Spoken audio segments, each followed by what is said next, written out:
Once again, thank you all for attending today. My name is Noah. I am the Stewardship Coordinator for the Berkshire Environmental Action Team. This online program is the first part of the North Atlantic Aquatic Connectivity Collaborative, also known as NAACC, Terrestrial Passage Module Training. We are scheduled to go until 4 p.m. today. Our goal with this training is to make the NAACC Terrestrial Passage Module more accessible for our partners who are interested in improving wildlife connectivity. This event was made possible through funding from the William P. Wharton Trust. In addition to this online training, there is also going to be an in-person training in Granville, Massachusetts on Thursday, October 27th. For more information about the in-person training, please reach out to Paul from HVA, whose contact information will be put in the chat. Spaces for the in-person training are going to be on a limited basis, but we're going to try and ensure that as many people as possible can attend. So to introduce Scott Jackson is one of the founders of NAACC and a professor at UMass Amherst, and he will be leading this training today. So without further ado, take it away, Scott. Well, good afternoon, everybody. It's a pleasure to see you all. Some of you I know and some of you I don't yet know. Perhaps I'll meet you when we get to the field component of this. I know this was listed to go to 4 o'clock, but my intention is to be done by 3 o'clock at the latest, especially given that I have a 3 o'clock meeting I got to get to. But normally I plan these for only a couple of hours at most, and we'll see if it goes the full 2 hours or not. I'm happy to entertain questions at any point along the way, so feel free to just, barge in if you have a question, interrupt me. What I'm going to do is give you a little bit of an overview of the NAACC, because I'm not sure whether all of you have had some experience with the non-title assessment or whether this is brand new to you. And then I'm going to move into the rationale for why we want this information about the possibility of road stream crossings for terrestrial wildlife, and then go, line by line for the most part through the data form so that you have a sense of just what kind of information to collect and how to interpret the various different fields on the data form. And then for those of you that'll be going out in the field with us, keep your fingers crossed for good weather, and we'll explain in greater detail the sort of vagaries that you see when you're out in the field and encounter the vast variety of different kinds of culvert types and bridge types that they're out there all over the landscape. All right, without further ado, let me go to my slides and we'll jump right in.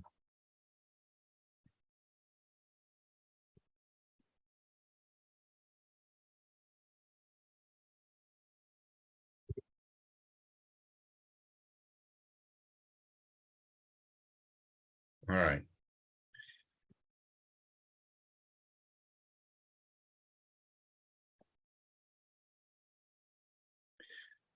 So as Noah mentioned, I'm one of the people that was involved in the creation of the NAACC, and we began in 2015 by launching a unified protocol for assessing fish and other aquatic organism passage in non-tidal streams. And this covers a fairly substantial portion of the northeastern United States. So we essentially cover 13 states, ranging from Virginia and West Virginia up through Pennsylvania, New York, and all throughout New England.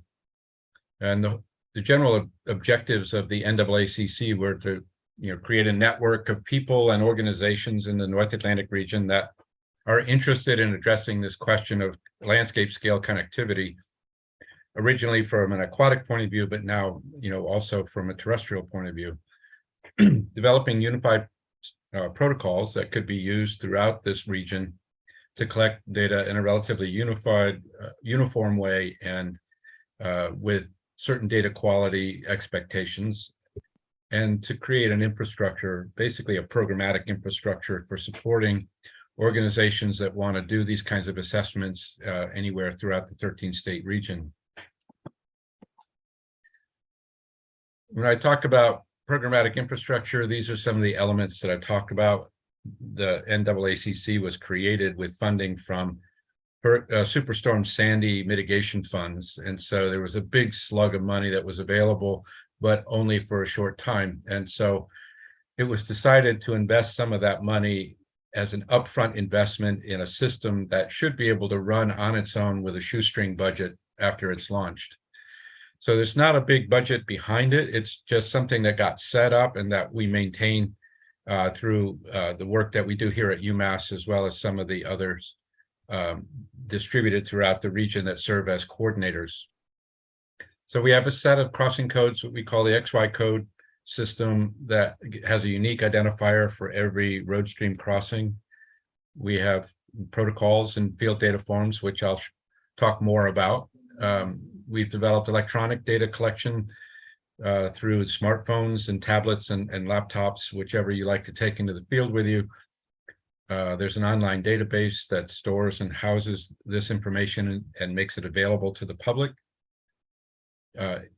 We have scoring algorithms that are programmed into the database so that when data records are input, they're immediately scored, either for terrestrial passability or aquatic passability. We have mapping interfaces and a data filtering tool that are also associated with the database. And then the Nature Conservancy in UMass has done a fair amount of landscape scale modeling, which is available in a form to help prioritize crossings for assessment. At this point, primarily for aquatic connectivity, and then for prioritizing crossings for upgrade or replacement. In this case, the Nature Conservancy's focus is purely on aquatic, whereas the UMass Critical Linkages project is working on terrestrial connectivity as well as aquatic connectivity.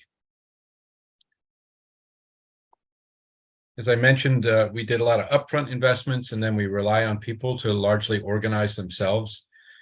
Lead observers are the people that we certify to collect data and enter into our database. And so there's training requirements and in some cases shadowing requirements that have to be met in order to be certified. Once you're certified, you're given credentials to enter data into the database, and you can also download the electronic field data form. Generally, we need some level of coordination, so we ask organizations that want to participate in the NAACC to identify a local coordinator that will oversee the work of the lead observers. We call them lead observers because it's okay to bring other people out with you who are not certified to collect data, as long as there's somebody who's leading the team that's certified. So if you need somebody to hold the dummy end of the tape and you've got like a teenage kid that's hanging around with nothing to do on the weekend, that's okay. They can be your helper for the day. L2 coordinators are regional coordinators that cover a larger geographic region than most local coordinators. And so there may be several local coordinators that are under the supervision of a regional coordinator. Sometimes these are statewide, sometimes they just cover portions of states or watersheds. And the L3 coordinators are based here at UMass, and there's really only 4 of us. 2 that maintain the database, Marie-Françoise Hatt, who helps with the details of getting people signed up and certified and access to the database, and then me. There are a lot of different reasons for assessing road stream crossings, and I've mentioned a couple: aquatic passability and terrestrial passability, but also you could be looking at the condition of these culverts. You could look at geomorphic vulnerability, hydraulic capacity. We decided not to try to create one single protocol that covered everything. So we used a modular approach, and we now have 4 modules that are either done or very nearly done. And I'll mention them in a minute. But the idea is that this could be added to as more needs are identified and people are willing to work together to create the protocols and the data sheets. We can always add additional modules to what we have now. Our first module was the aquatic passability assessment for non-tidal streams that we released in 2015, and was largely the impetus for doing this at all. This is just a screenshot of the field data form. Most people that are using this module are using the electronic data form. So very few people are using paper forms, except when you go out with me for the trainings. when we originally launched that, we restricted it for only non-tidal streams and rivers because tidal streams are really difficult to get a handle on because they change so much. Often on a daily basis, you get different changes in water elevations, you get changes in direction of flow sometimes. And so we put off the responsibility for dealing with tidal crossings until a few years later.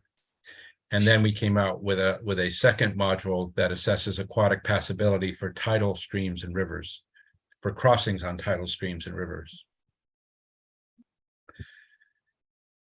In the early days, when we would occasionally get contracts to go out and assess all of the structures in a given town, we were approached by a DPW chief that said, you know, if you're going to be out there looking at my culverts, do you think you could let me know when you find any that are in really bad shape? As it turns out, a lot of these local highway folks, as well as Mass DOT, don't always inspect their culverts on a regular basis. And so they don't always know where they've got major problems. And so based on this, I created a sort of an ad hoc assessment methodology that we used in the field. It was based on a Federal Highway Administration publication. And then later we decided to formalize it and adopt it as another module in the NAACC suite of assessment tools.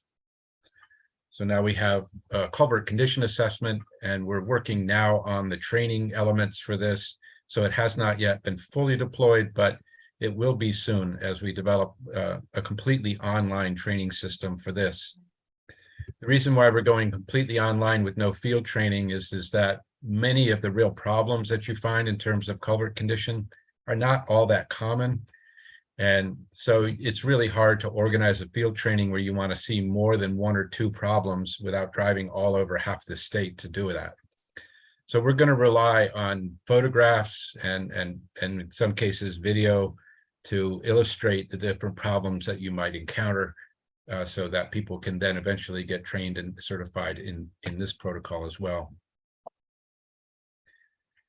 And then the one that we're going to focus on today really has to deal with the ability of terrestrial wildlife to utilize bridges and culverts as a way to get across roads and highways. And in some cases, the highways are particularly important because the high traffic volumes and speeds and the wide pavement may really inhibit a lot of wildlife from even trying to cross the highway. And it also creates, you know, a mortality, a population sink from roadkill. But it also may be important in areas where there's a lot of urban development and the only way to get through is to follow the streams. And the riparian habitat that runs along streams and rivers may be the only continuous habitat link from one side to another. But if you follow a stream through these more developed communities, you're going to find a lot of road crossings. And so this is another area where it may be a priority to do assessments.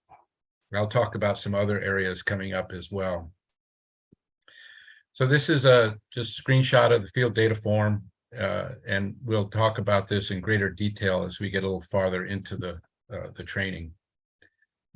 Also, I didn't mention earlier, but I'll mention now that I will plan to take a break at 2 o'clock so you guys can get up and stretch. So it won't be a solid 2 hours of me yammering at you.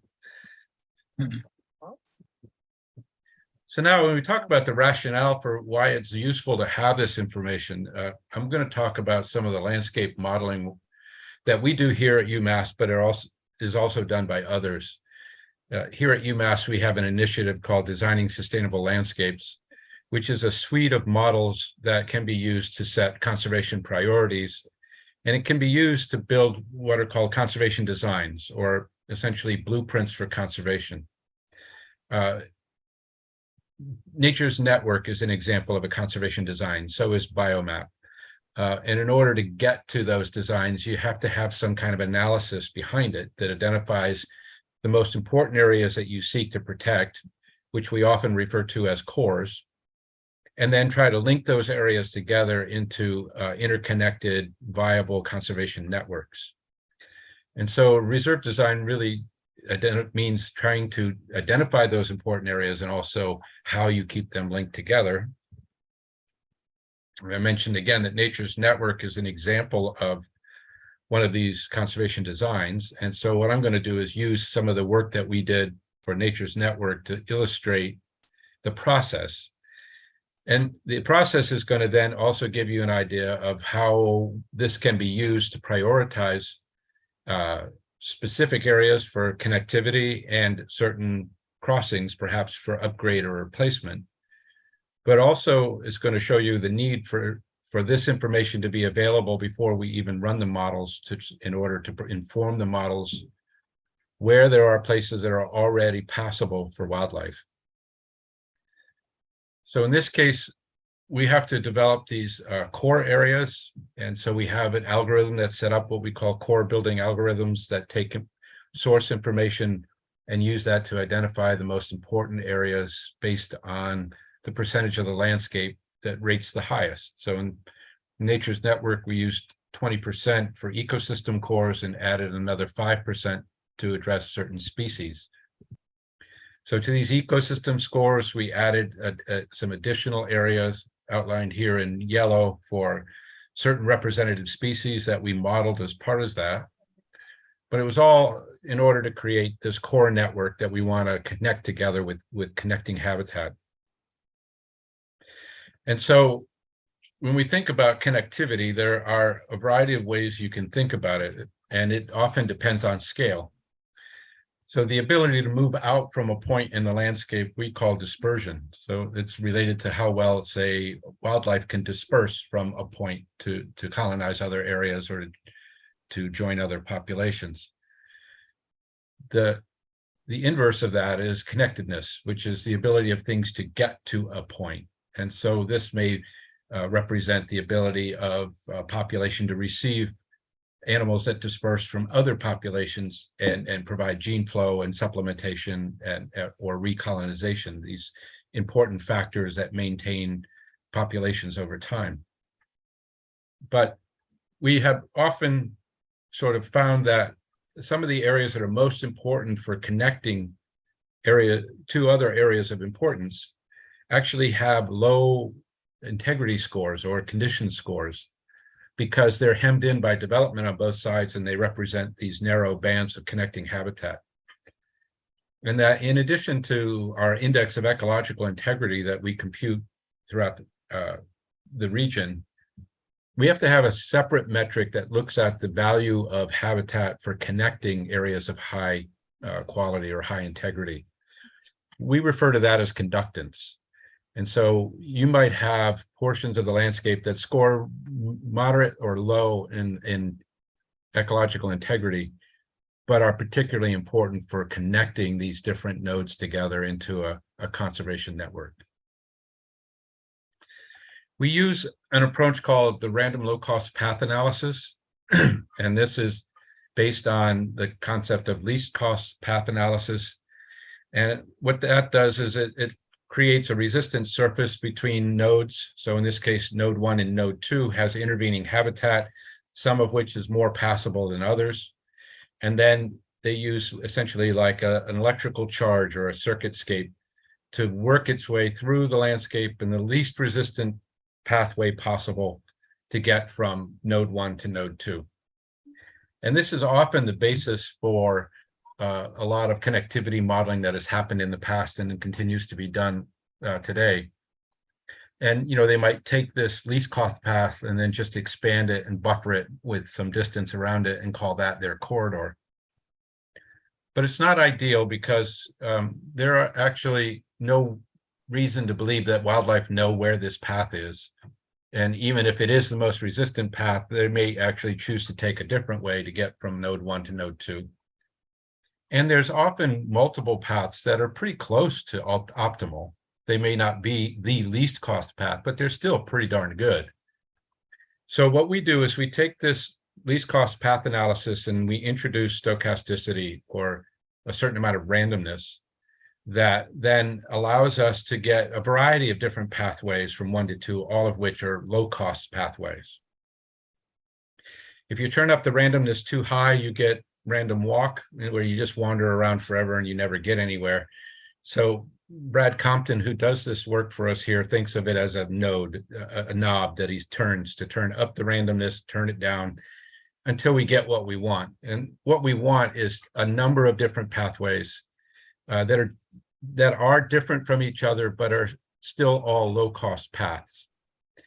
And then we will apply this concept to the landscape as a whole. So first, I mentioned the idea of resistant landscapes. And so this is an example where the red dot is an area of forest.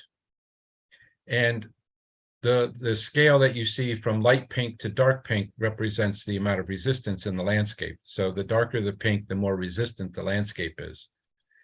And so from the perspective of that one forest cell, you can sort of look out over the landscape and sort of think about what route you might want to take to get from here to there. If you're looking at it from the perspective of an acidic rocky outcrop, then that fertile valley that you're looking over doesn't look so good anymore. It's more dissimilar and therefore more resistant to movement.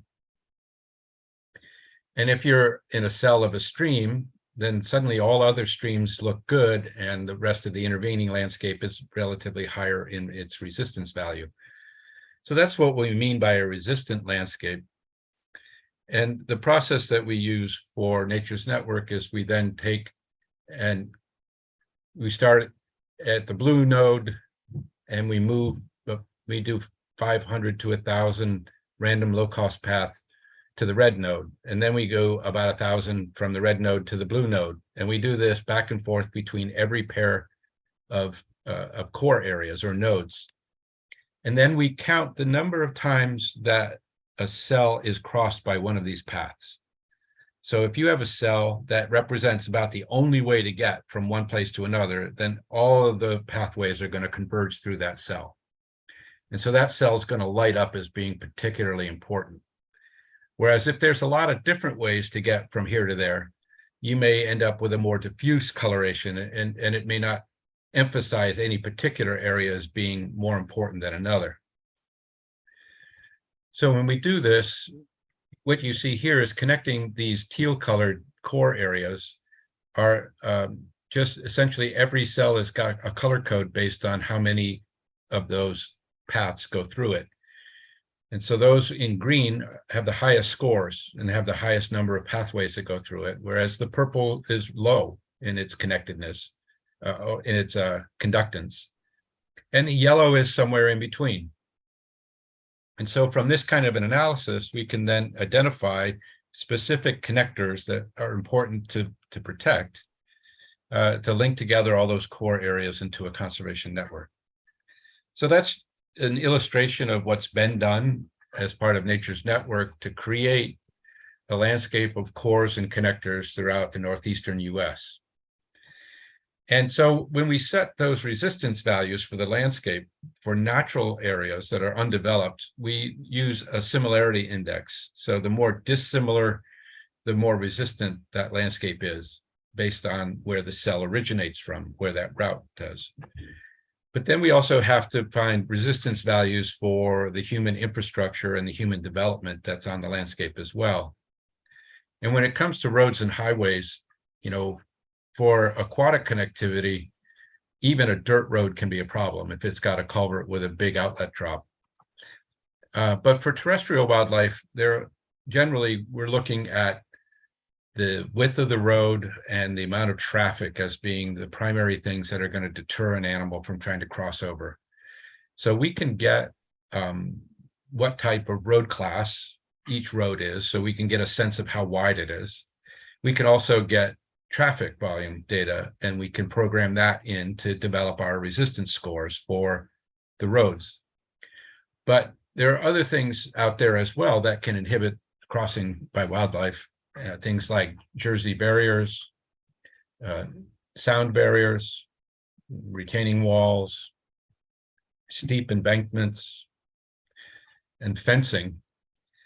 And where you have, broad highways, high traffic volumes, and things like fencing or Jersey barriers, it would be preferable if there was a way for wildlife to get from one side to the other without having to cross over the road surface. And in some cases, it may not be possible.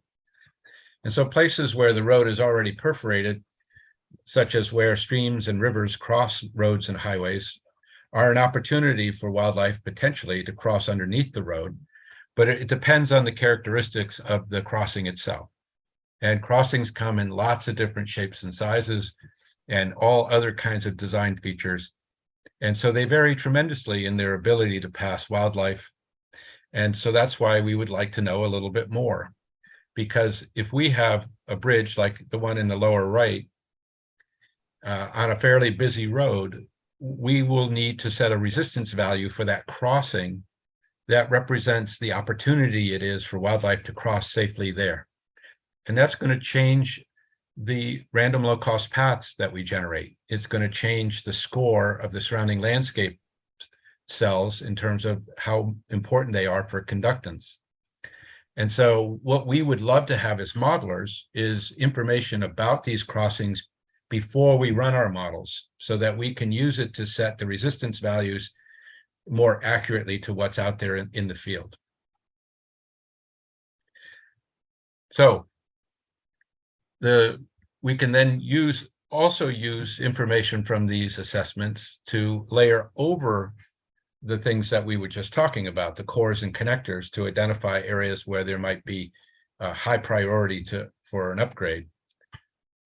So this is just a portion of Western Mass, just showing no other features except for the core areas as identified by Nature's Network.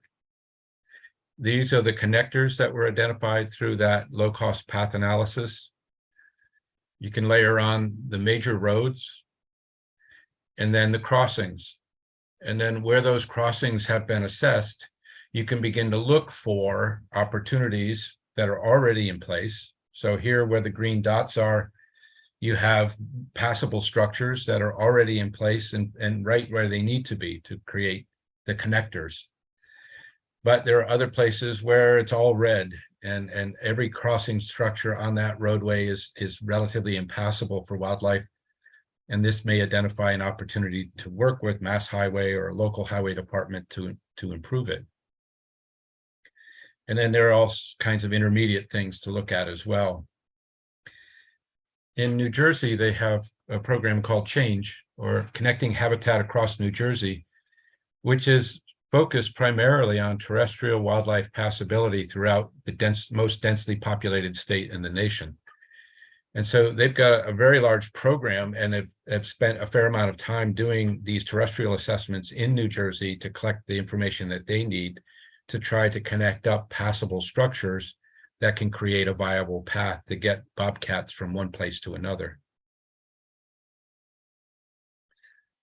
All right, so let's talk about the assessment itself.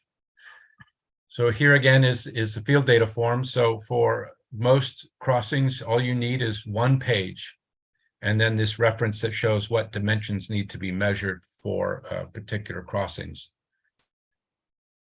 I mentioned certification, and so I should talk a little bit about what the certification requirements are for this terrestrial module. We require training and certification so that we can vouch for the quality of the data that are in the database. And when I've been at conferences with highway folks, they want to know, well, how can we trust this? And so they're very much reassured when they hear that there are specified training requirements and there's a certification process that has to be met. So even though you may view it as a pain in the ass, in the bigger picture, it's important that we're able to collect the data and ensure that it's good quality information to use for planning. So in order to be a lead observer for the terrestrial connectivity module, you need to also have passed the quiz, had been trained for the aquatic connectivity, and passed the quiz in OWL, which is our quizzing platform here at UMass. And the reason for this is that there's certain information that we have been teaching for years as part of aquatic connectivity that we would also need to teach for terrestrial connectivity. But if people are going to be doing both modules or be certified in both, or maybe also in title and then also for condition, if they have to keep learning the same stuff over and over again, it becomes really not pleasant. So what we said is, okay, the whole purpose of NAACC to begin with was aquatic connectivity. So learn something about what that is about. You can take an online training program and then pass the quiz, or you can take an in-person or a Zoom training and then go back and pass the quiz online. You don't have to be certified, because certification also requires field training and shadowing through the aquatic module. But you do need to take that protocols training and pass the quiz. Then there's the terrestrial protocols training, which is what I'm doing now. And then after this, you'll still need to go online in OWL and pass the quiz. That's the terrestrial quiz, specific to the terrestrial module. And then undergo the field training, which is what we have planned for later in the month. So basically, if you're not already in the database, I can add you to the NAACC database and provide you with what you need to get into OWL in order to take the quiz. And then it's just a matter of doing the field training and you'll be ready to go. For coordinators, if you want to be a coordinator for the terrestrial module, you have to also be a lead observer for the terrestrial model. So it's hard to oversee somebody if you don't know what they're doing. And then there's a general coordinator training module and quiz online. That's the same for all modules. So if you're already a coordinator for the aquatic, then you don't have to take that training again for the terrestrial. You just need to be certified as a lead observer for the terrestrial. Any questions about that?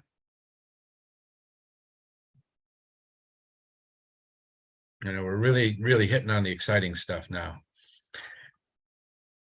All right, so the data collection for the terrestrial has some things that are also on the aquatic, like the dimensions that need to be measured. But a lot of the focus is on the things that are most relevant for terrestrial wildlife.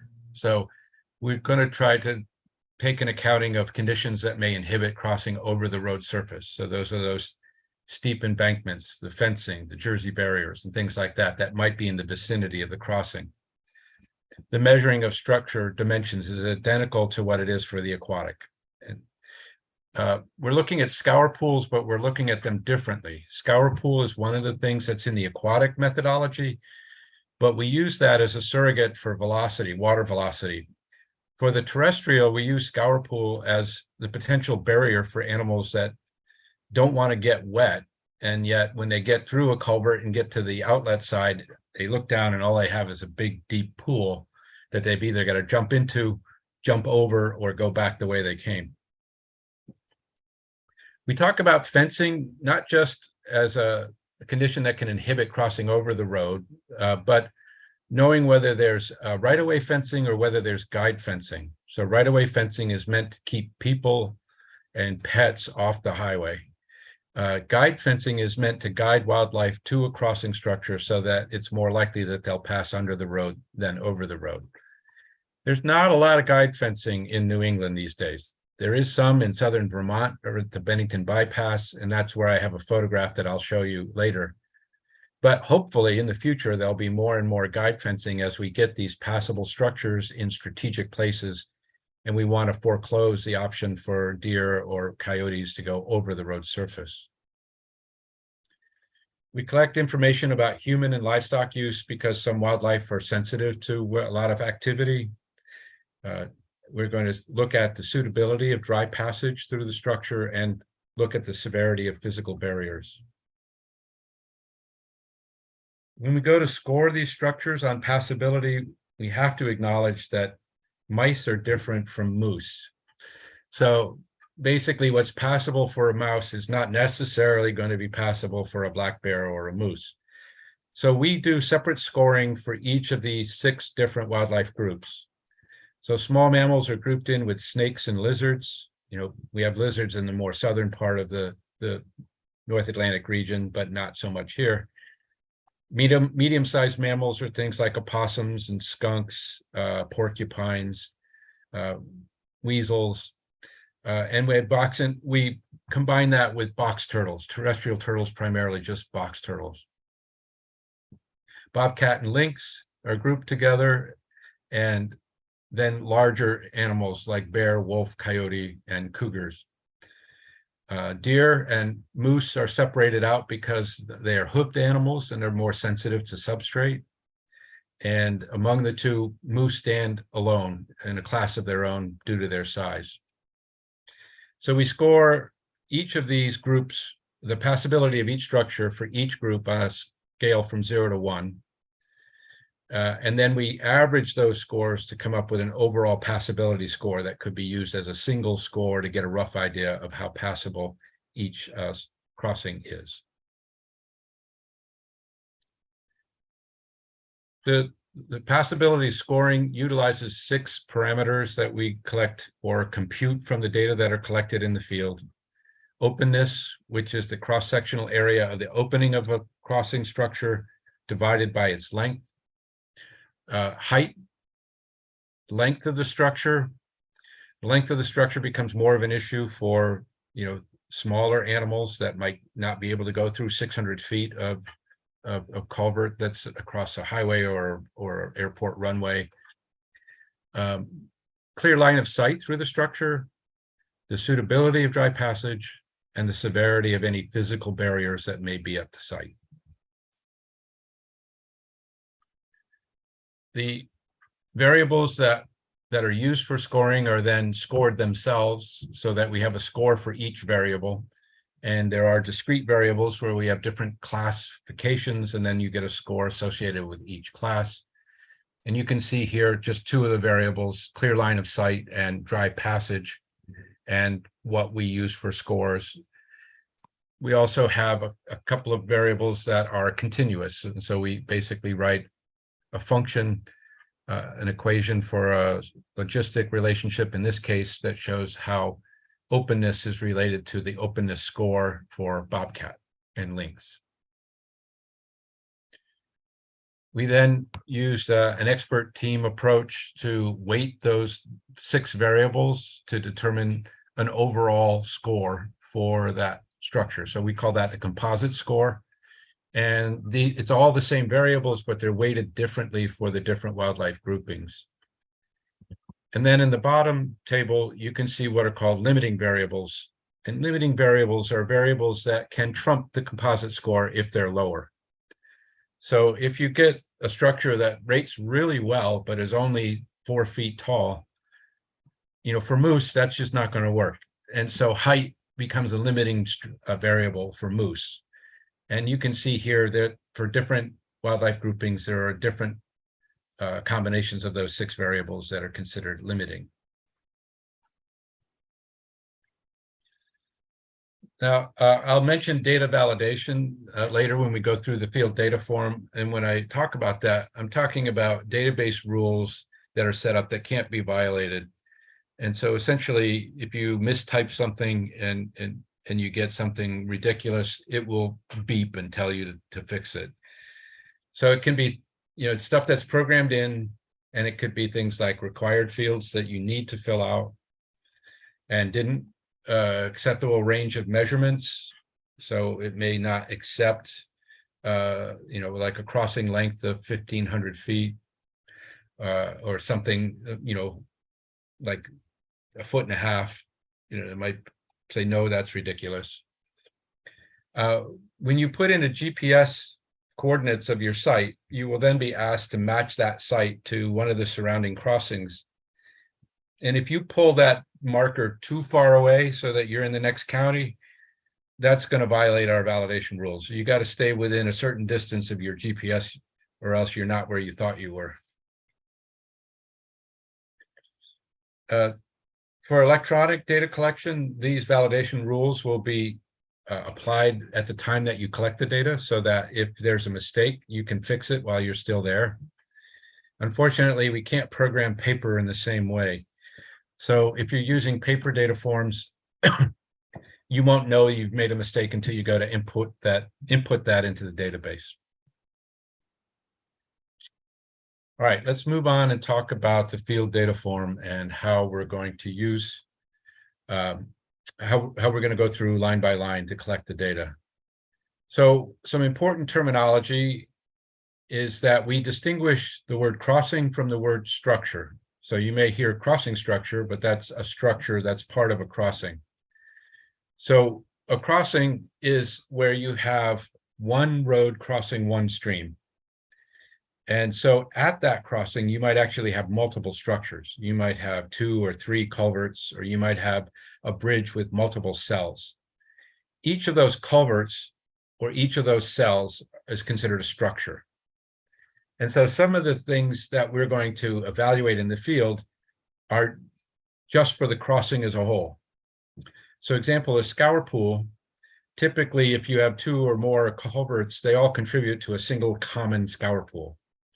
And so it's not really appropriate to think about the scour pool for a single structure. It's really a scour pool for the entire crossing. Whereas if you're looking at an outlet drop, or if you're looking at a physical barrier, it may only be affecting one of the structures and not another. And so you may have a debris accumulation for one structure and then the other one is flowing freely. And so some of the data that we collect are going to be for each structure at a crossing. And so this one this first page is enough to cover a crossing that only has one structure. And the upper part of the page has the data that we collect for the crossing as a whole. And then the lower part of it is where we look for information about the structure itself. But sometimes you find more than one structure, so you need to have additional pages of the data form available for when you have multiple structures at a crossing. So here's one that's an interesting one. And so in addition to having additional data sheets, you also need to know how to number these culverts so that we can keep track of them. So when numbering the culverts or the bridge cells, you start from upstream looking downstream, and you number from left to right. So you're going from river left to river right. So in this case, you're going to be numbering that one sequentially 1, 2, 3 through 7, going from left to right. Now, when you're on the other side, the downstream side, you have to remember to switch it in your head, where you're going to be connecting up the outlet from one pipe with the inlet from another, and that's not going to work so well.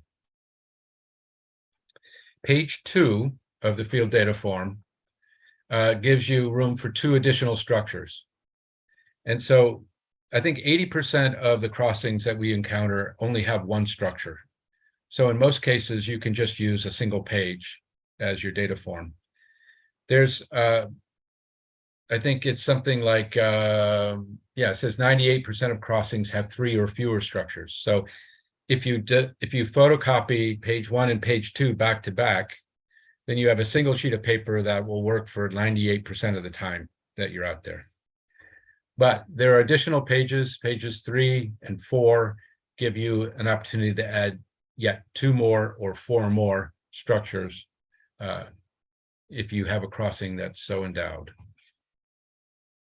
The last page is just showing the dimensions based on the shape of the openings. So you might have a different shape at the inlet as the outlet. And so you're going to record shapes separately for the inlet and the outlet. And then there are 4 dimensions that are required in all structures. And they're labeled A, B, C, and D. And then for the structure type number 7, there's also a 5th dimension that's needed in order for us to compute openness. And that's something we'll do in the field. So let's start going through the field data form and just cover some of the important things that you're going to get exposed to in the field. But in this case, you've already heard it explained ahead of time, and we can spend more of the time sort of dealing with the individual vagaries of crossings in the field. So there's a lot of information that's general, like there's the name of the town or the county that you're in, the name of the stream, the name of the road, all of that's all pretty straightforward. We have up here crossing codes. And so the crossing code on the left is for the XY code. And so if that has been identified ahead of time, you can write it in on the field data form and we know where you are. Sometimes it's easy easier to coordinate people if you're using codes that are not as long. So our codes tend to be really long in order to have unique identifiers for hundreds of thousands of crossings. And so you can have your own coding system, and that's what the right-hand field is for. It's for your own use. But you also still need to have the XY code. So we call it the XY code because it's essentially just the X coordinate and the Y coordinate from the map smashed together to create a single location that's not likely to be duplicated anywhere else on the planet. And we put an XY in front of it because Excel has this nasty habit of truncating really long numbers, strings of numbers. So if we put an XY in front of it, it thinks it's a text string and it leaves it alone.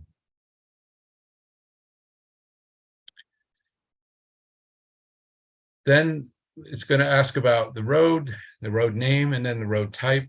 This is relatively straightforward. You've got paved, unpaved, driveway, trail, railroad. Those are all intuitive. The one that's not intuitive is multi-lane. And because a lot of paved roads are two-lane roads, multi-lane means more than two. So if it's a paved two-lane road, you pick paved. If it's got 3 or more travel lanes, you pick multi-lane.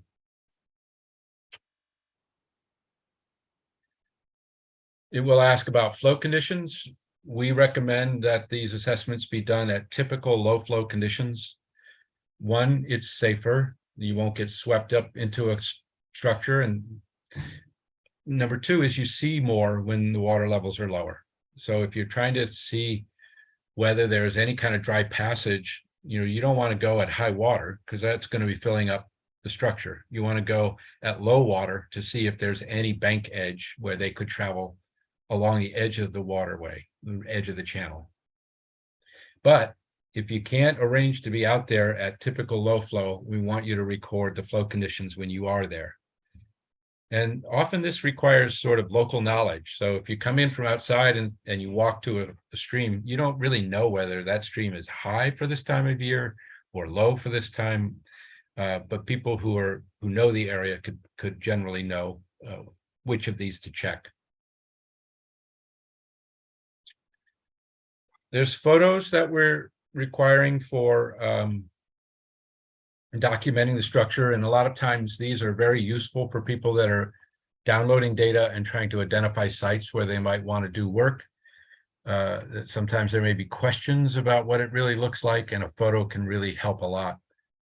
So what we're looking at here are inlet context and inlet approach, outlet context and outlet approach. So the context is standing essentially on top of the road, taking pictures that show what's really along the side of the road. Is it forested right up to it? Is it full of houses? Is it like a commercial stretch?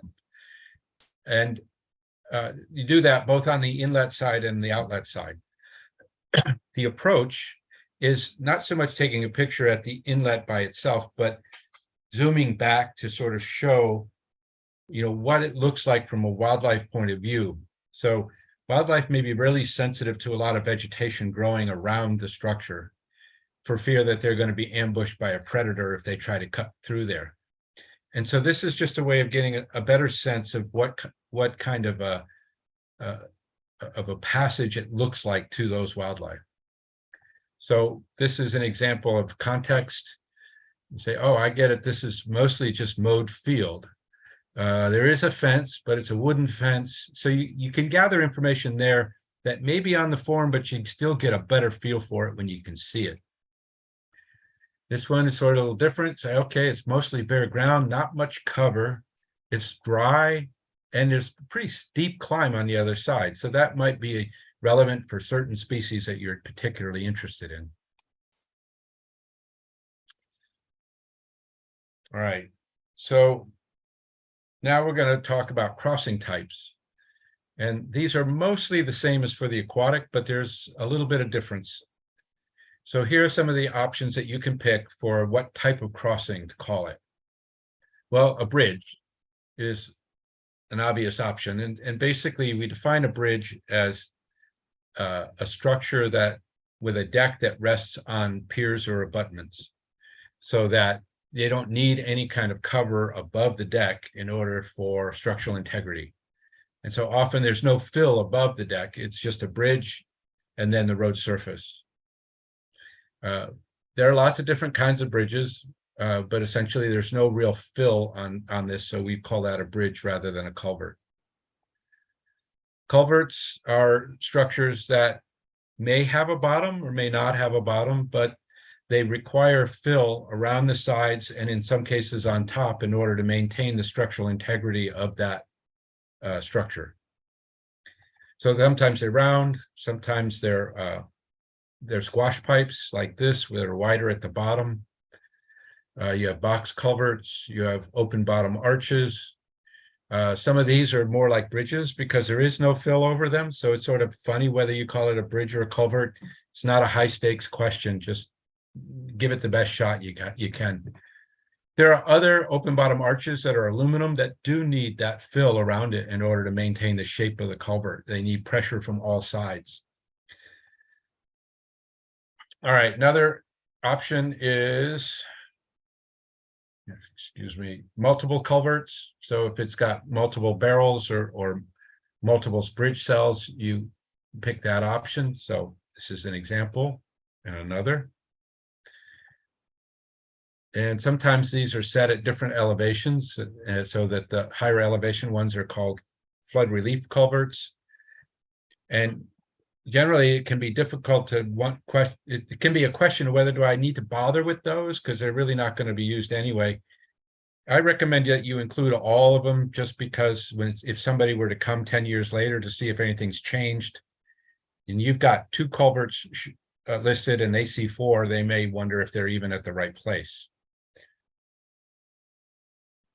This is a really nice culvert. I think it's in Rehoboth where they hit for the cycle, where you actually got a round pipe over here, a box culvert here, and an open bottom arch over here. So it's like one of each, but they're all still a single place where a single road crosses a single stream.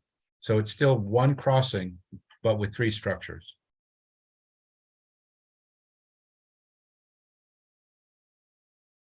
Another option is a ford, and a ford is simply a place where people drive through the stream bed itself, and there's no structure that channels the water underneath the road.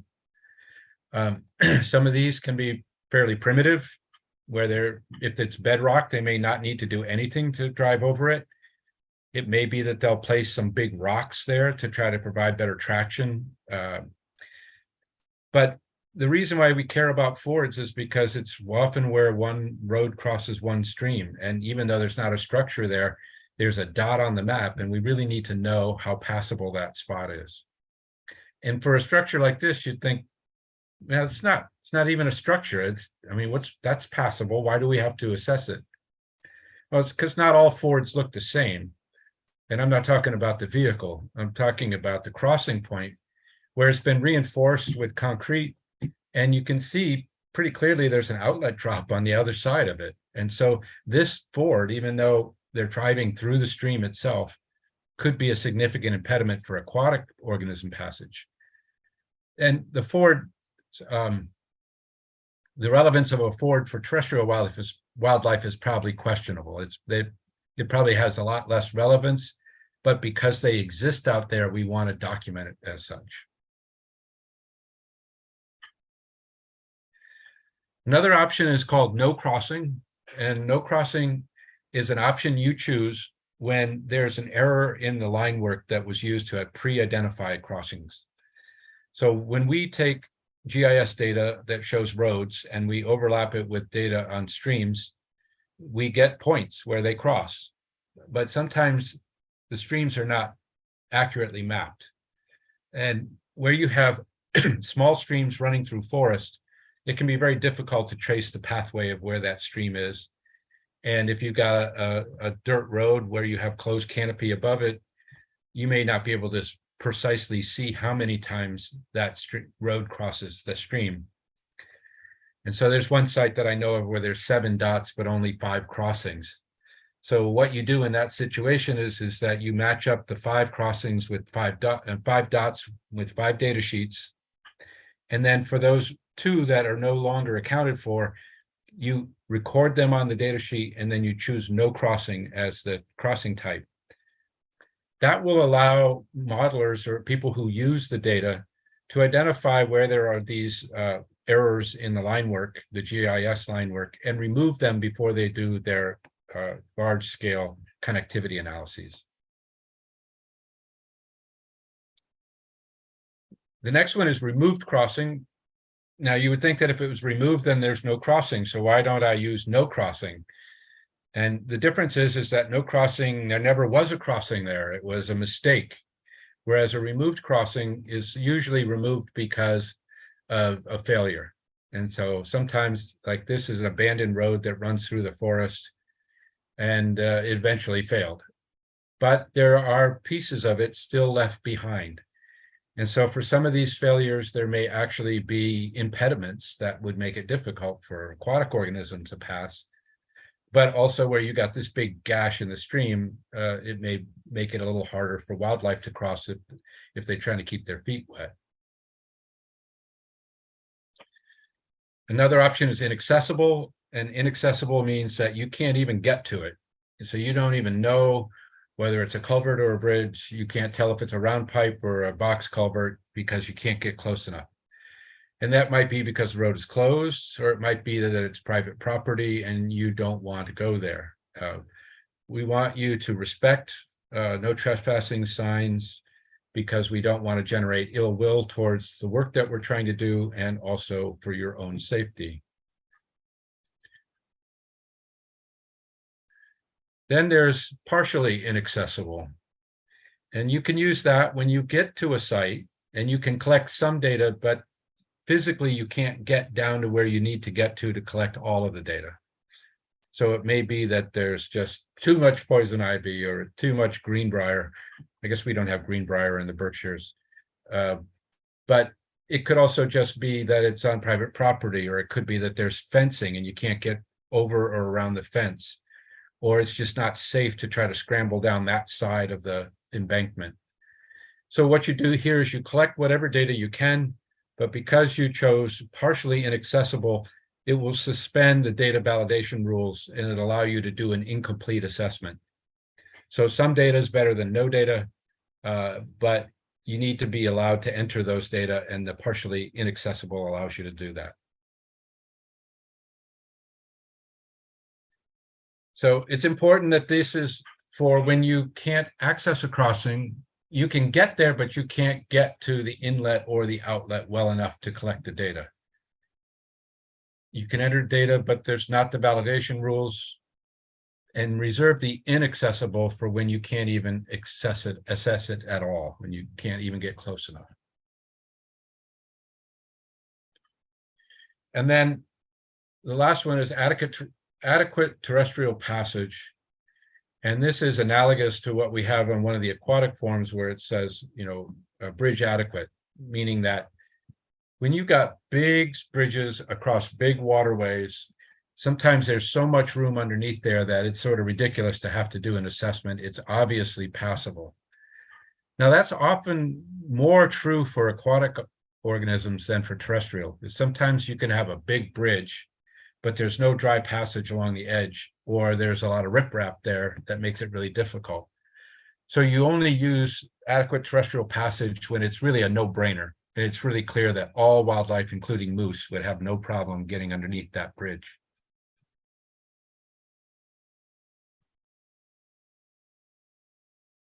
So it's okay. Once you check that off, you can avoid collecting any further data. You can collect some data, but you don't have to. But this essentially makes it possible for people who see a dot on the map to say, oh, somebody already went there. I don't need to go do that. It also allows us to score it really easily. We'll give it a 1 score for passability, and we don't need a full assessment in order to do that. So something like this would probably qualify as adequate terrestrial passage. All right. This is the second half of the crossing portion of the first page, the data sheet.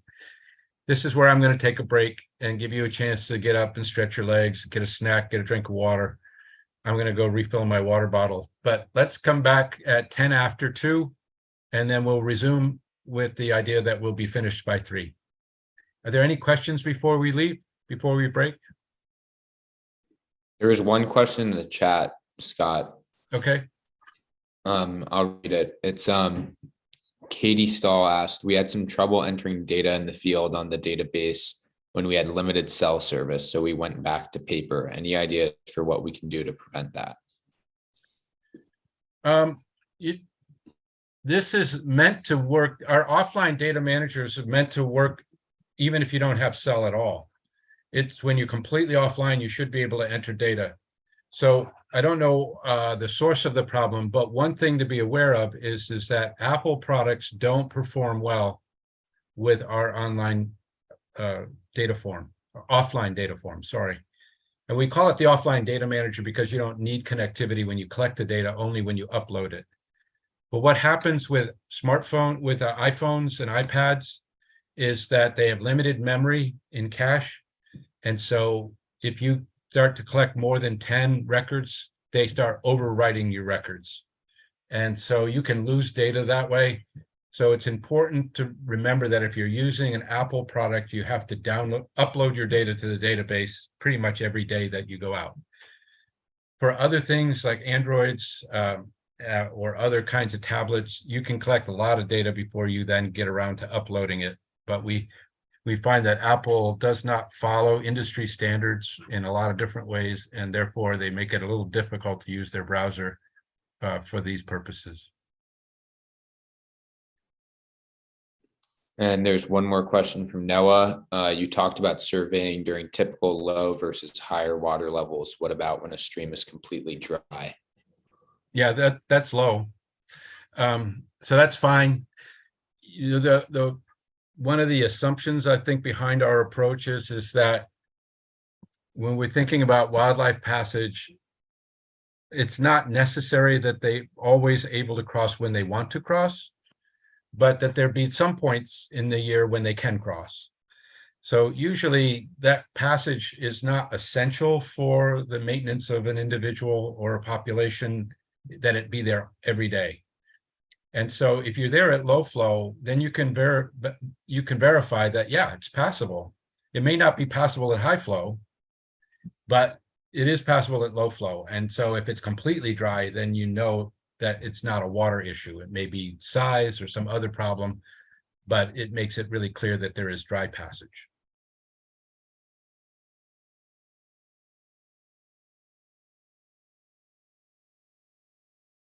All right, then I'll tell you what, I'll give you to 2:15 now, since we already used up some of your break. So 2:15, we'll reconvene and we'll finish up the field data form, and I'll talk a little bit more about how you can then use those data once they're in the database.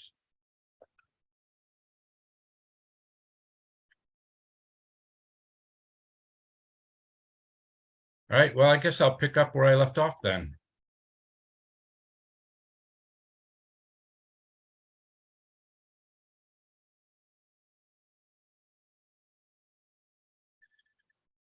All right, so we're just going to move down the data form a little bit and see some of these data fields that are in the lower part of that crossing section of page 1.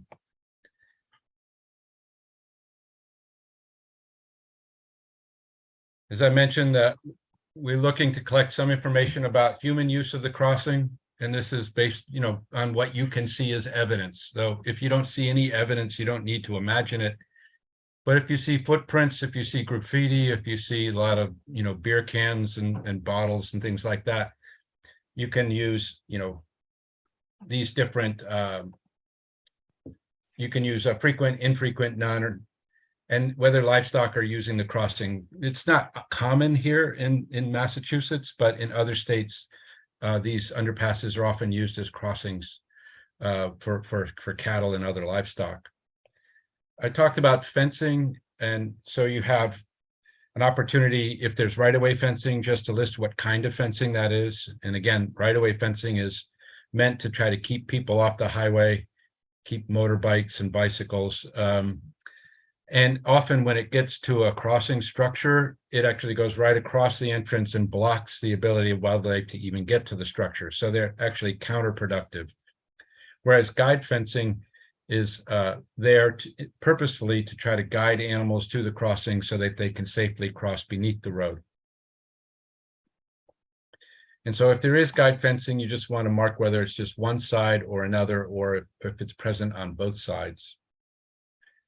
And then there's the conditions that can inhibit wildlife from crossing over the road surface. And so here's a long list of things that might be present there that would indicate that, you would think they could cross the road, but there are some reasons why they might not be able to do that. So just to show pictures of some of those things, this is the example from the Bennington area at the Bennington bypass, where there's 10-foot high guide fencing adjacent to lower right-of-way fencing. And so you can see that there's a broader mesh on the right-of-way fencing, and it's lower. It's not always sunk into the ground, so animals can dig underneath it. And when we were studying this site, this was a favorite place for animals to jump over the fence. So they would just walk along the guide fencing till they got to the right-of-way fencing and then jump over. So other kinds of right-of-way fencing that you might see. So it's just a matter of recording what kind of fencing is there. Other things that can impede wildlife from crossing over the road, we've already covered some of these. Again, sound barriers, retaining walls, steep embankments, etc. Now we're getting to some of the things that are very specific to what wildlife need in order to cross. We're now in the structure part of the data form.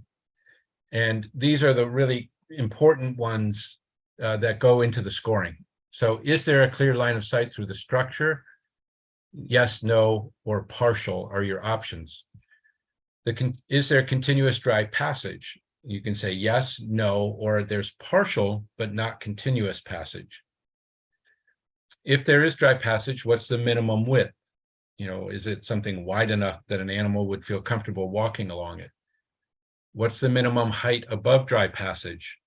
So is there enough headroom where you have dry passage for an animal to walk along the edge of the channel instead of in the channel? And then what is the substrate made of?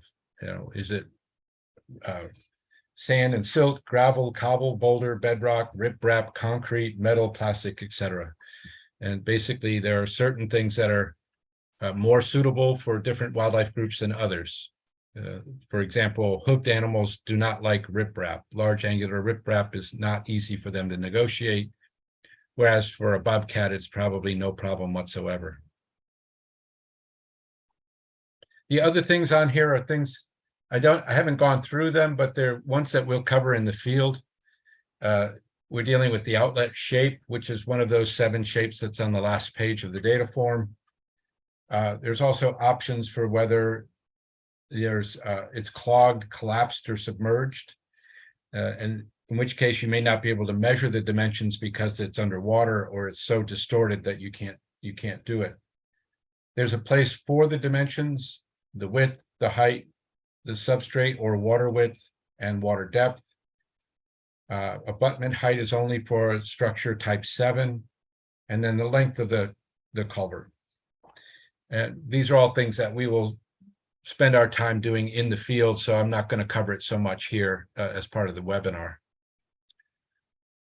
But at the bottom of the page are 2 tables side by side that are really important because they're 2 of the variables that go into scoring. One of them is the suitability of dry passage, and the other one is the severity of any physical barriers. And so the dry passage, what's suitable for small mammals is going to be different, again, for moose.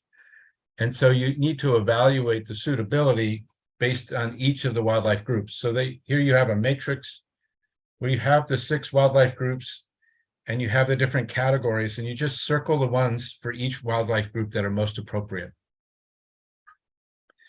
And so, basically good is good and excellent is excellent, meaning that there's no problem whatsoever.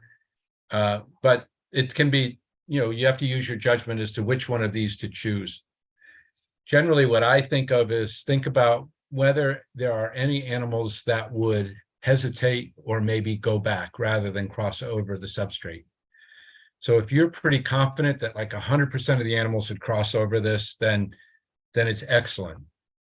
If you think that, yeah, they probably all would cross it, some of them might stop and look at it for a while first and try to get up their gumption. I call that good. That's good. They'll get across it, but they do get delayed along the way. And then if you're talking about none, you're assuming no animal is going to cross that. Inadequate means, okay, some might get across it, but most will not. And then moderately usable is, the category for something in between these things. So these are the options that you have, and you want to pick one for each of the wildlife groups. For physical barrier severity, you have, a similar kind of concept. What's important here is that when we talk about a physical barrier, we're talking about an impediment. So something is blocking the way. We're not talking about the structure is too small. We know that when a structure is too small, it's going to prevent passage, but height and openness are already two variables that we use for scoring. So you don't need to account for that. And you're going to be doing dry passage suitability separately. So that's not a barrier either. You're talking about a debris pile. You're talking about fencing. You're talking about a huge outlet drop that makes it really difficult, or a scour pool. So these are your options here. For no passage is nothing. No barrier means everything passes. And then you have severe, moderate, and minor for things that are in between. In your instruction manual, there will be these tables that can provide some guidance on how to evaluate suitability for each of the wildlife groups. So you can look at these and figure out, what do bobcats and lynx want anyway? I don't know enough about them to know what kind of substrate. Well, this will give you some idea. So in this case, dry passage, substrate type doesn't matter for bobcat and lynx. Dry passage width, well, it has to be at least 18 inches wide in order for them to feel comfortable crossing on it. Height over dry passage, 4 feet or more. And the idea is also that if there's something in the way and they have to leap to get over it, how far can they jump? And they can jump about 4 feet. So take that into account too. So what I recommend people do is take these and put them in a plastic sleeve, this page, or laminate it and keep it on your clipboard underneath your field data forms. And so when you get to a site and you need to refer to it, it's right there. And on the other side of the sheet, there's another table that you can put for physical barriers. And I'll show you that in a minute. So when we talk about dry passage, if the culvert is dry when you go there, then you have dry passage. If there's water flowing in a round pipe, a corrugated pipe like this, it often doesn't have dry passage because the side slopes are not comfortable to walk on. And then if you have a nice stream simulation culvert like the lower right, you've got a bank that's built on both sides of the channel and provides really excellent dry passage. The only question might be headroom, with whether the height above dry passage is a concern or not. So when you're measuring height above dry passage, you're really looking at the maximum height at the inlet or outlet. Or if there's something like maybe there's a water pipe that's running through the structure, and so the height is actually much lower halfway through the structure, that's the minimum height above dry passage, is where it's really the minimum within a cross section. So basically, if I can just turn left and go around it, it's not the minimum. But if I have to go underneath it, this is the height I've got to clear to do that. So there are a lot of really passable structures from an aquatic point of view that don't have any dry passage.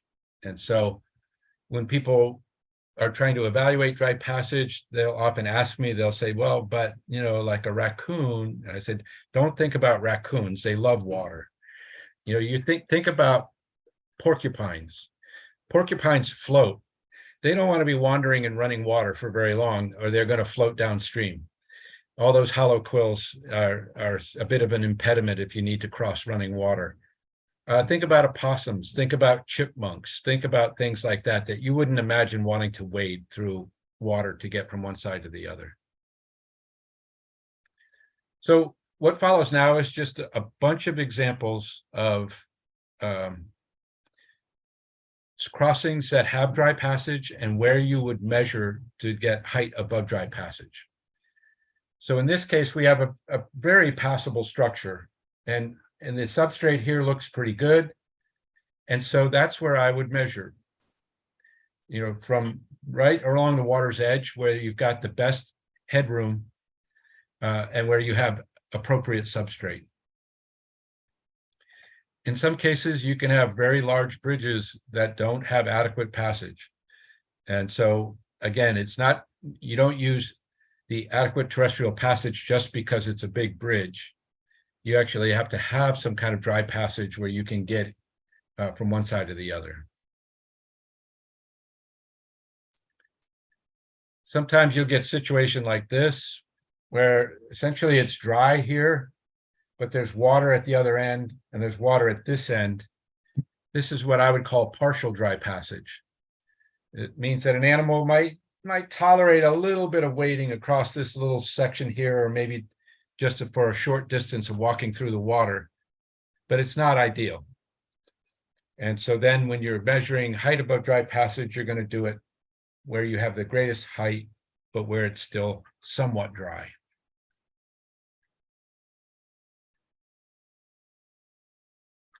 Here's another situation of a bridge that had been replaced. And the way that this happens quite often now is that they don't completely eliminate the abutment that was there before. They will put in abutments behind the old abutment and then cut down the old abutment and leave some of it behind. And so as a result, you often get these bench areas along the new abutment on top of where the old abutment used to be. And so in this case, the height is not the height to the water because that's not dry. You would use the height of dry passage would be the area from this bench to the ceiling. Here's another example on the other side. Here you got dry passage along the edge, but you got water everywhere else in between.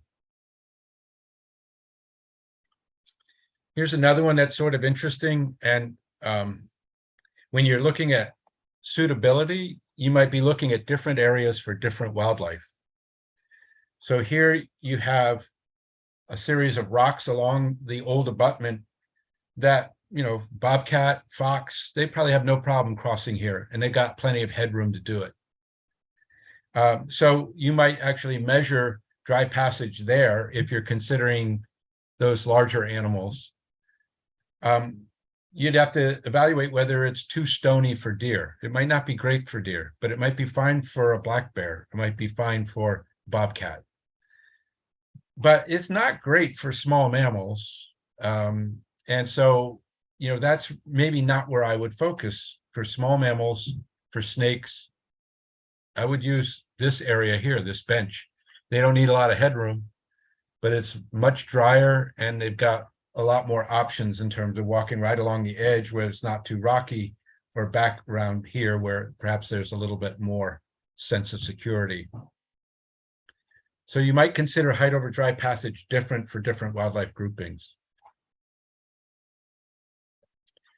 There's another example, and here again, you could say that this is dry passage because you have all these flat rocks lining around the edge. It's not ideal. So for some wildlife group, you might use that because the only alternative has too little headroom to be of any good at all. So this might be prohibitive for a deer or for a black bear.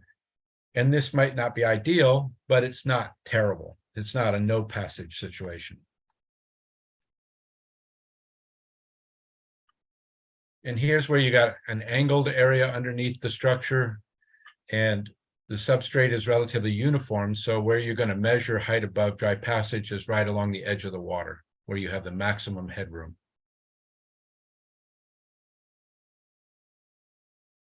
There's another example where you don't really have complete dry passage, but you may have partial dry passage along the right-hand side. And so you would then measure, based on this boulder there, which is giving you sort of a minimum height where there is dry passage. As I mentioned, there's also a table for physical barrier severity, where there's different categories to look at. So there's inlet, outlet, grade, and free fall. So these are outlet drops, inlet drops, or other kinds of free falls that can occur within or around culverts. There's debris, sediment, and rock that can block movement. So these are physical impediments. Could be fencing. Some fencing may be just across the opening. Some fencing may be set back, but makes it difficult for wildlife to access the culvert or the bridge. And then there's the scour pool. And here you see some guidance in terms of the width or depth of pools that are likely to become more or less of an obstacle for each different group of wildlife. So again, we're not worried about height or openness. We're worried more about this, a physical barrier that makes it impossible for certain animals to get through, but might still allow others. So that's why we rate physical barrier severity separately for each wildlife group, because this is probably not a problem for snakes or small mammals in terms of a physical barrier. But if you're a porcupine, you're probably not going to make it through there. So there are all kinds of structures that you find in and around crossings. So these are, sort of deflectors to try to deflect the flow to one side. They might make things either better or worse for different wildlife groupings. So you're trying to, put yourself in the position of those wildlife and use the table as some guidance for how to rate these. Sometimes they're not at the ends of the structures, but they're in the middle. And I'm not sure how this happened, but that looks like an impediment. May not be an impassable one. For some species it might be, for others it might not. Things like this where, small mammals will get through that, but I'm not sure a bear is going to do much with that kind of a crossing, even if it were big enough. So again, you're thinking about it for each different wildlife grouping. Blockages at the inlet. And so this makes it not only a difficult opening to get through, but it also creates a big backed up pool of water that would have to be waded through in order to even get to the structure. Or if you're crossing from the other direction and you get to this, it's like, where are you going to go? You're going to climb up and over this barrier to get into that pool. It's significant. Beavers often block things, but rarely do you see things that are actually inside of these structures. This one surprised me. I remember when I drove over this, I looked to one side and saw running water, and on the other side it was completely still. And I just said, I don't know what's going on. So I pulled over and took a look, and the beavers had started building inside the structure. Some fish are able to negotiate beaver dams. So it's not necessarily an absolute barrier for aquatic life, but it can be a problem if you're, any number of animals, ranging from an opossum or a skunk to a fox or something. You may be able to walk along the edge here because the channel is more confined, but as soon as you get to that beaver dam, it's all deep water above that. And I talked about free falls that can occur that may be big enough that they're actually physical obstacles for wildlife. Some might be able to deal with that, those that can leap, but a lot of them are going to have problems. Scour pools. And so here you have a scour pool at the outlet, which in this case, it may not be a problem for fish to swim through there, but if you're a skunk trying to figure out how to get to that opening, or if you're a porcupine that worked your way through from the other side and you get to the outlet, you're not going in. So this is a scour pool impediment. And here's another one where it's actually fairly deep, and it runs from bank to bank, and there's no easy way to get to that culvert unless you're going to wade through this deeper water. All right, that's the field data form. Now I'm going to talk a little bit about data input and then how you can get data out. So the data input, you can use paper forms and then just enter the data into the database. You can use electronic data collection and then bulk uploads where you upload all your records at one time. But even if you use bulk upload, you still need to locate the exact position for each of the crossings that you assessed. When we first started doing this work just after 2000, we eventually went back and decided to do a test to see how well, what quality of data we were collecting. And so we went back and reassessed structures that had been assessed by other people. And we were startled to find that at a minimum, 16% of the crossings that were in the database were not from places where people thought they were. They were from somewhere else. And so we knew that because, we saw a dirt road and they wrote paved road, so we know we were in different places. And I think what happens is that the pre-identified crossings on a map, if you're driving in an area you don't know particularly well and you see a dot coming up, you're thinking, okay, that's my next one. What you may not realize is there's an unmapped stream that crosses the road.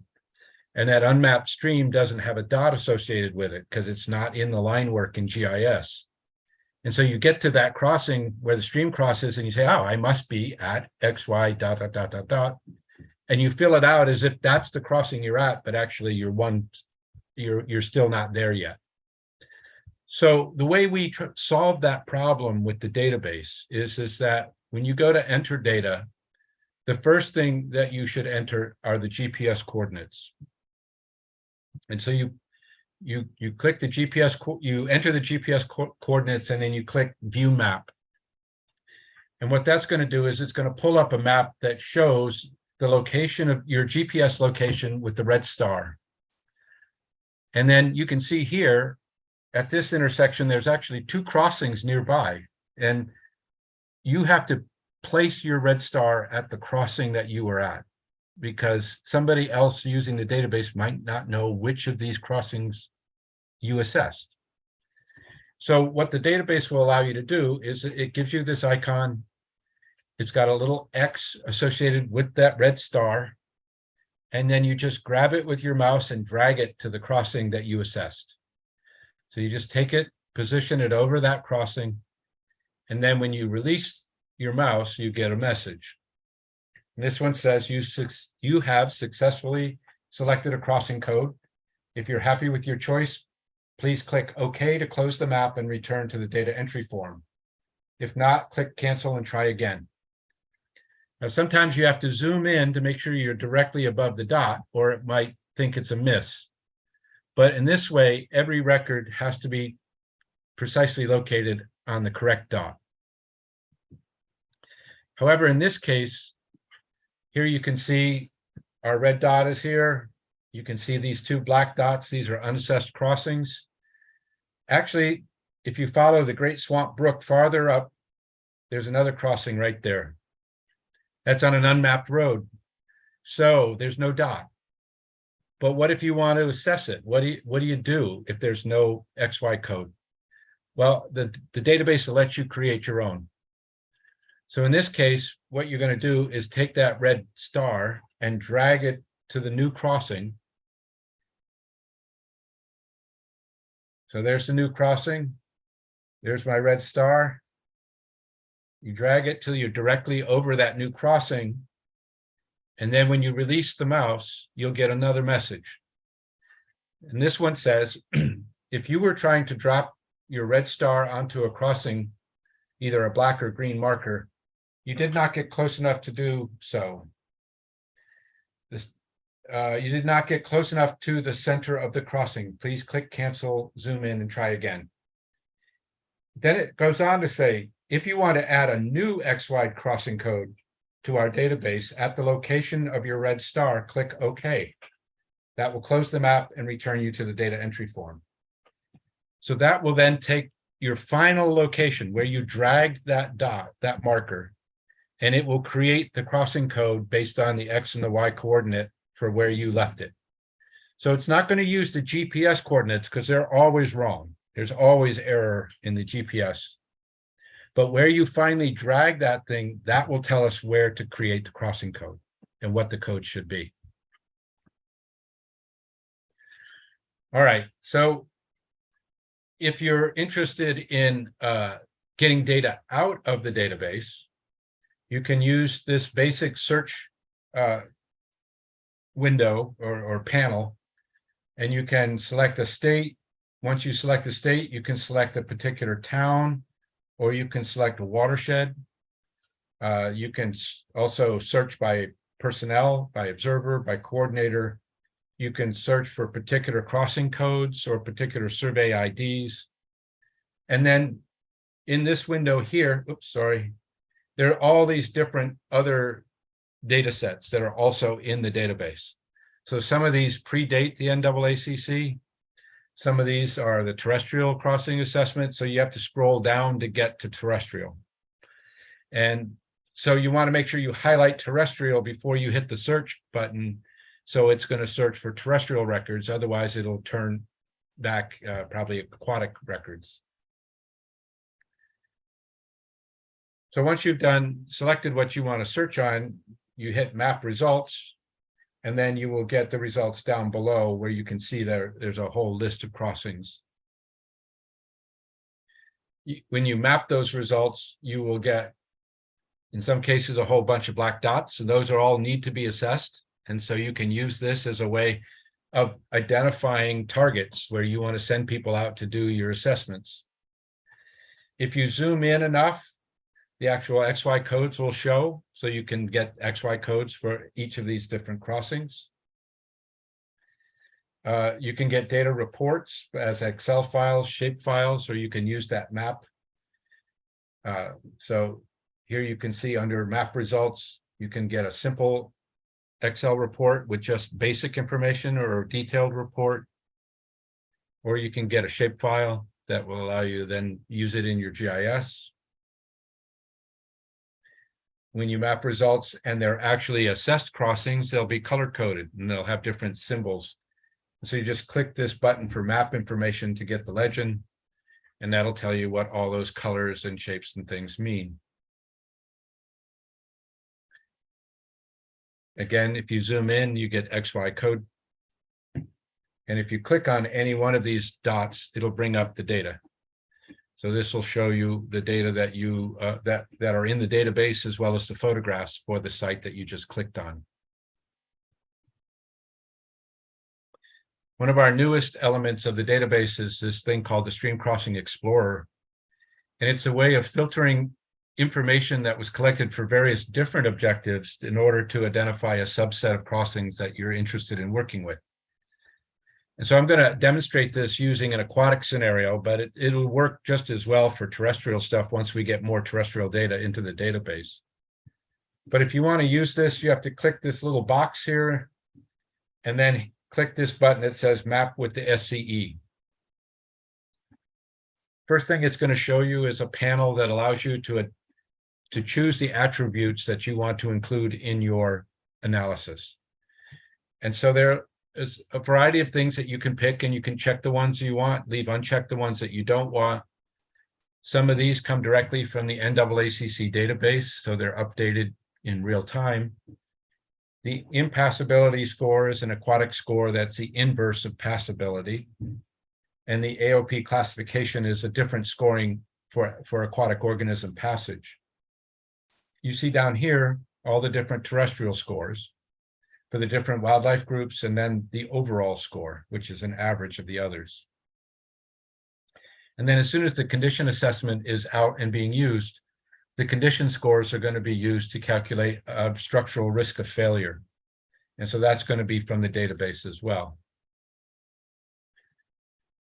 Some of this information comes from critical linkages, which is a landscape model that can give you connectivity loss because of the barrier at that site. And it can also give you connectivity restoration potential, which is connectivity loss times ecological integrity, or essentially habitat quality. There's a cold water version of critical linkages where you can choose the temperature threshold that you're interested in if you're trying to think about connecting cold water habitats. And also, if you're trying to think ahead to when climate change starts to warm the temperatures, you can just use a colder threshold and hope that it stays cold enough to support brook trout and other cold water species well into the future. And then stream order is also from that analysis as well. Anadromous restoration potential comes from the Nature Conservancy's Aquatic Barriers database. And because their analysis takes into account access to the ocean, it's a suitable metric for anadromous fish that migrate from ocean to freshwater or catadromous fish that go from freshwater to ocean.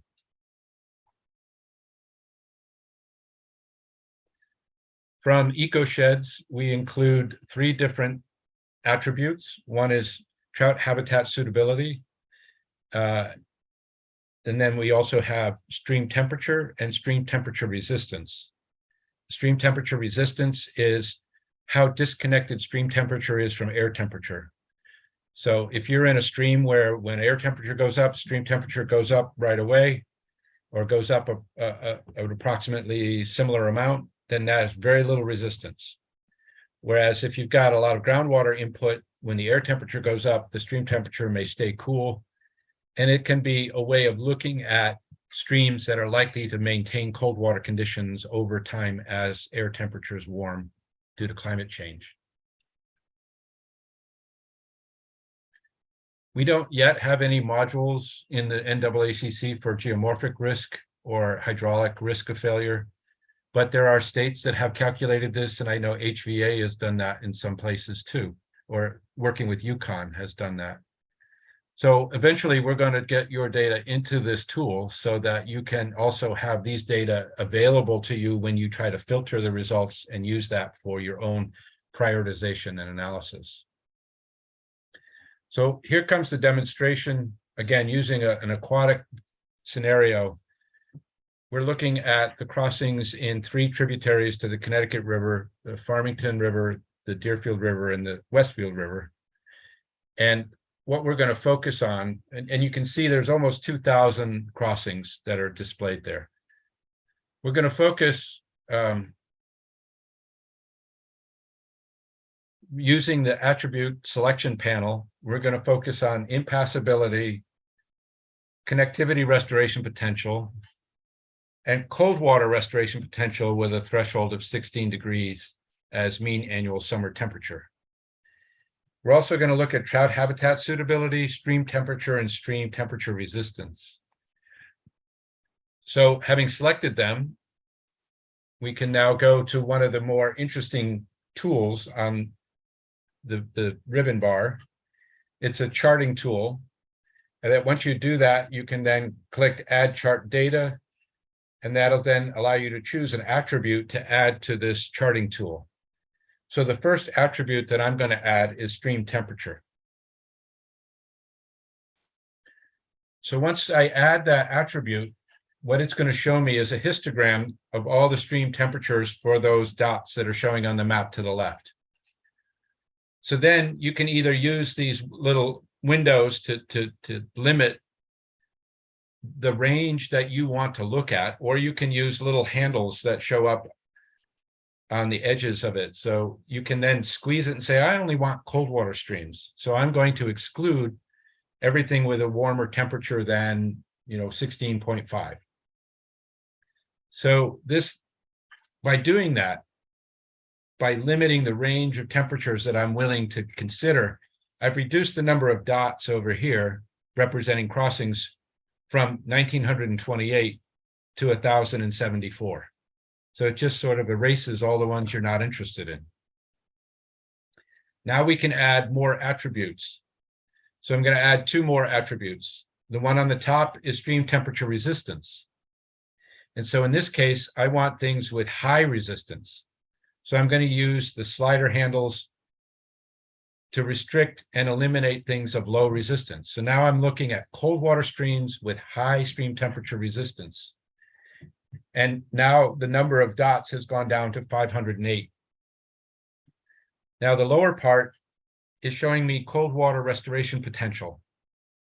And so this is for 16-degree threshold. And this will include structures that are not on cold water streams, but are important for connecting cold water streams. So if there are cold water reaches that are separated by a warm water section, you still want fish to be able to get back and forth between the two reaches. So you might actually have crossings with temperatures that are above 16 degrees, and they'll still show up as being important for cold water restoration potential. So in this case, I only want things with high restoration potential. So I'm going to use the slider bar to select everything with a 0.4 or higher. And then having done that, I've now narrowed those 2,000 crossings that I started with to 200. And with 200, I might be satisfied enough with this that I'll just take and download it as a shapefile and use it in my GIS for future planning. So again, you can click on any dot and get the attribute scores for all of the attributes for that crossing. Where there's a camera icon here, you can click it because that tells you that there's actually a record in the database and that this site has been assessed. That'll pull up the record for the NAACC database so that you can see the pictures and the data that are there. So what we did is we filtered the data from these 3 watersheds by 3 criteria: stream temperature, stream temperature resistance, and cold water restoration potential. And now we can download it by using a shapefile, a CSV file, or a GeoJSON file. And so you can imagine that there may be situations where you might want to look at the condition of a crossing and its passability for terrestrial wildlife. Or you might want to look at any combination of these different factors. You'll be able to do that once those data are in the database and ready to go. So just to wrap up, some useful websites. This is streamcontinuity.org, is a portal site where you can get to a variety of different aquatic connectivity tools and collaboratives. This is our NAACC main website where you can download field data forms, instruction manuals, and get other information, learn about the scoring. There's documentation of scoring algorithms for each of the assessment types available from this website. And then there's the data center, NAACC data center, which is where the database is and where you go to retrieve data, to upload data, to input data, or just to look at the pretty pictures. This is an old screen capture of a really ugly website. It's much prettier now, but this is the DSL website, umassdsl.org, where you can learn more about that landscape modeling stuff that I told you about much earlier in the training. And with that, I'll wrap up. A lot of people have contributed to launching the NAACC or funding its expansion over the years, so we thank all of those who've been involved. I'd be happy to take any questions that you have at this point.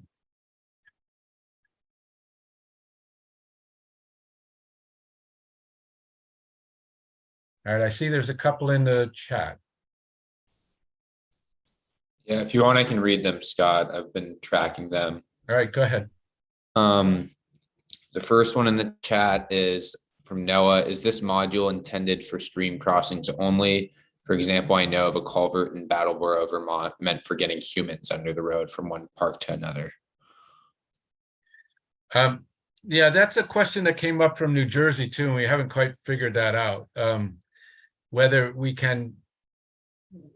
want to, or whether we can accommodate other things besides that. So it's still up in the air. It's possible. And I'm trying to think through what I need to do is just meet with my fellow L3 coordinators to find out what the downside is, and that's when we'll run through all kinds of scenarios of what does this mean? Will this create a problem? What we don't want to do is create a situation where when people download the data, they're not sure what they're getting. And so we'd have to have a way where people understand that that's not a stream there. But I think that's easier to accommodate than some of the other things that people have asked about. Like, what about dams? Can I put dams in there? It's like, well, dams aren't on roads, so we're not really set up for that, or what about waterfalls? Should we put that would require a real revamp in the way we organize our data collection and our storage. But I think there's probably room to do underpasses that are not there for roads. Stay tuned. We'll figure it out. The next one was from Michael. He asked if we can't make the training on October 27th, will there be any other in-field trainings scheduled in the future? I guess I also am wondering, because we're going to have, subsequent shadowing days, could that maybe make up for the in-person training? Well, there is no shadowing requirement for the terrestrial. And the reason for that is well, with the aquatic non-tidal module, when we created that and we launched it, there had been people assessing crossings for aquatic organisms for years. And we had a whole group of people who were already expert in that. And so we had trainers that in just about any of the states. But for terrestrial, nobody's been doing that kind of stuff. And so it's going to start slowly with me training everybody first. And Lindsay, whenever she was available, could have been useful. But then as more and more people get trained, they can become trainers and it will spread more widely. So I will continue to offer workshops. I'm often happy to have other people host them. So you're doing the scouting, you're choosing the sites, you're publicizing and getting people together, and then I show up and just do the training. We don't have any currently planned. We're getting towards the end of the field season for this year, but I'm pretty confident that there will be some next year. I see Allison's got her hand up.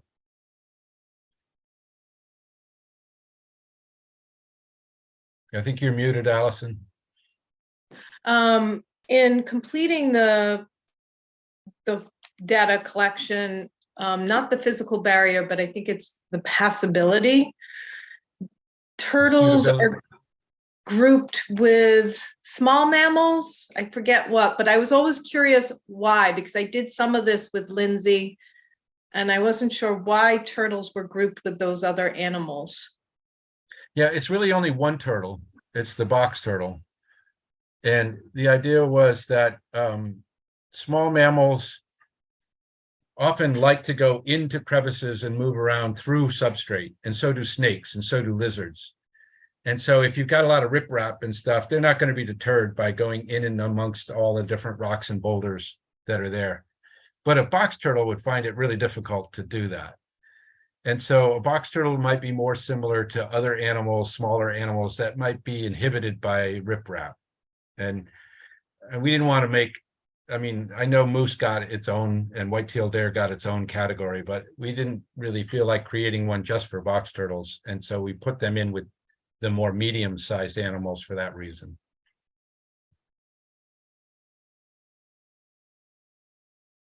Thank you.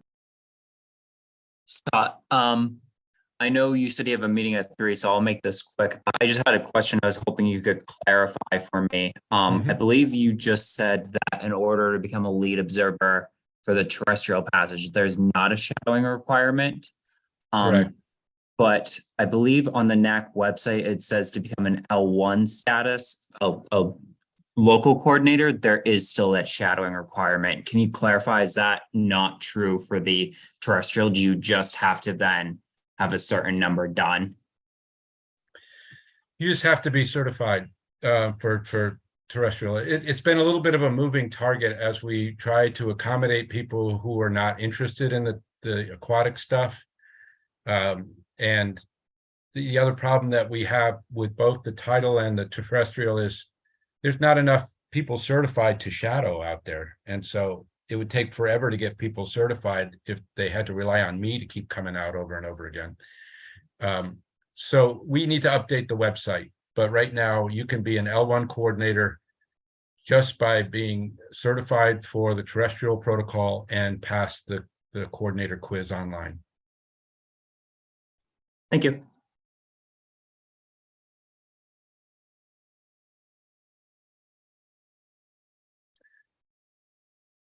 All right, well, I imagine I'll see some of you at the field day, and hopefully we'll get good enough weather to actually pull it off. And then there'll be more questions then when you actually get out in the field and start to try to answer these questions yourself. But I really appreciate your attention and your interest in this, and I hope you found it useful.